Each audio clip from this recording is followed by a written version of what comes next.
You walk into a grocery store and the bread is just sitting out. No plastic, no containers, no glass case. My mother-in-law always says that one of my weaknesses is sweets.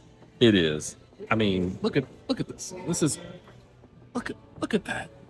That's crazy. Just trays of pastries in the open air. And for a lot of Americans and Canadians, the first reaction is, that's gross. And you can almost hear everyone whisper, where's the plastic? Where's the shrink wrap? Where's the warning label? But what looks strange at first actually reveals something about how everyday life works here. This isn't about saying one way is better. It's about understanding why grocery stores in Mexico look and feel different in the first place. In the US and Canada, most baked goods are sealed in plastic, clamshell containers, bags with twist ties, barcodes, expiration dates printed right on the label, sometimes in a font big enough to scare you. That approach is built around food lasting longer. Bread might be baked in one place, shipped from somewhere else, and expected to sit for days without going stale. So packaging isn't just about cleanliness, it's about keeping the product fresh while it travels and waits on a shelf. It protects it during transport, it helps it last longer, and it reduces legal risks for the store. If you think about it, most of us don't even question that setup anymore. It just feels normal. In Mexico, especially in stores like La Comer, the thinking is different. The bread isn't meant to last a week, it's meant to sell that day. You'll see staff constantly restocking trays, fresh baskets coming out, tongs placed right in front, and yes, it's open. To someone used to heavy packaging, that feels exposed, vulnerable, maybe even unsanitary. But the reaction usually assumes food is supposed to travel far and sit for a long time. Here, that's often not the case.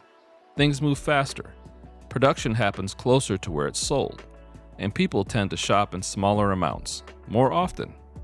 It's built around daily habits instead of stocking up for the week. That doesn't automatically make it better, it just means the priorities are different. If you lived here in Mexico or somewhere else similar, have you noticed this difference in how often people shop? I'd be curious to hear your experience. You can find that same difference in assumptions at the end of the checkout lane. After the cashier scans your last item, an older man or woman is often waiting. They have a gentle smile, their hands are ready, and they begin to carefully place your items into bags. They don't work for the store, not in the same way that a cashier or a stocker does. They are here to bag your groceries, and they work primarily for the tips that you give them at the end. In Spanish, they're often called empacadores, or packers. For many visitors, this can be an uncomfortable moment. It might raise questions about labor, wages, or fairness. But here, it's a quiet, understood part of the exchange. It's not seen as a last resort, but often as a way for retired people to stay active, to earn a little extra money, and to have a place to go and interact with their community. Then you turn a corner, past the dairy section and the towering wall of cleaning supplies, and you see something that makes you stop. A motorcycle. Not a toy, but a real, full-size motorcycle, gleaming under the fluorescent lights, parked right on the polished floor. A few feet away, there might be a washing machine and a dryer. And in the next aisle, a row of flat-screen televisions. For a shopper from the US or Canada, it's jarring. A grocery store is for food, maybe some basic household goods, but a major appliance, a vehicle? Here, the lines are more blurred. The logic is practical. Get more things done in one place. Major supermarkets like Soriana or Chedraui often double as department stores.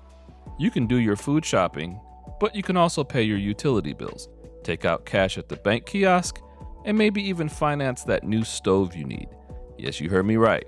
Financing at the counter. It's a reflection on different shopping habits. Instead of driving to several different big box stores back home, a Best Buy for electronics, a Home Depot for appliances, a Target for clothes. Many people here can get it all done under one roof. The supermarket becomes a central hub for managing the household, not just stocking the pantry. It's an approach built around convenience and consolidation, assuming you'd rather make one trip than three. But then there are other stores, like City Market, where the experience shifts entirely. Walking in feels different. The lights are warmer and more focused. The aisles are wider, and there might be soft music playing. Here, shopping feels less like a chore and more like an event. So the one thing I can tell you, when we were in La Comer, it's a little bit bigger store than this is, but this is far more high-end.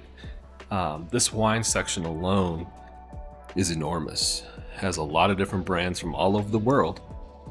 So you have Mexican wines, Italian wines, US wines, French wines, you name it.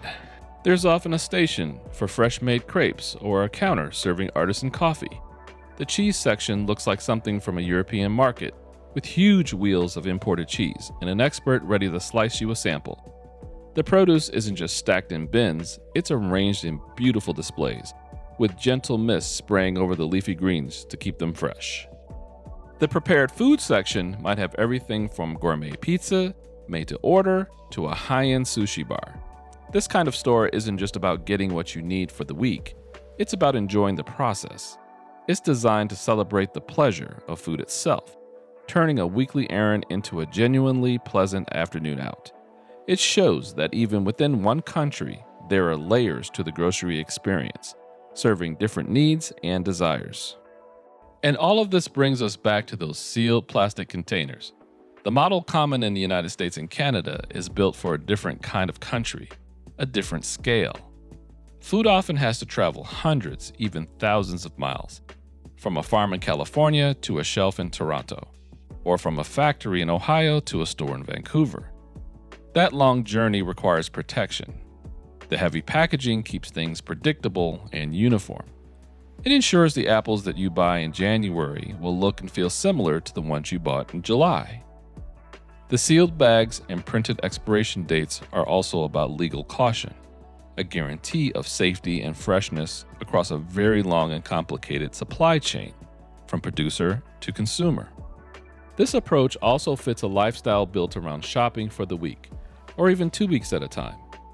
Filling a large cart, stocking up the pantry and the freezer, the wide aisles, the massive parking lots, the bulk-sized options. The whole store is designed for that kind of efficiency. It's a solution born of distance, time, and a desire for absolute consistency. So you stand there at the checkout with your cart full of items. Some things feel completely familiar, others are strange. The open-air bread, the senior at the counter, the motorcycle in the aisle. Each detail isn't random. It's a quiet answer to a question about how people live, how often they shop, how far their food travels, what they value in a simple trip for milk and eggs. You realize a grocery store isn't just a place to buy food, it's a map of a neighborhood, of a city, of a whole way of life. And what feels normal is simply the map you're used to reading.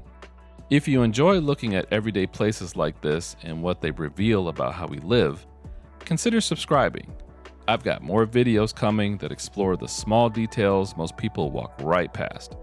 And as always, I appreciate you being here, and I'll catch you on the next one.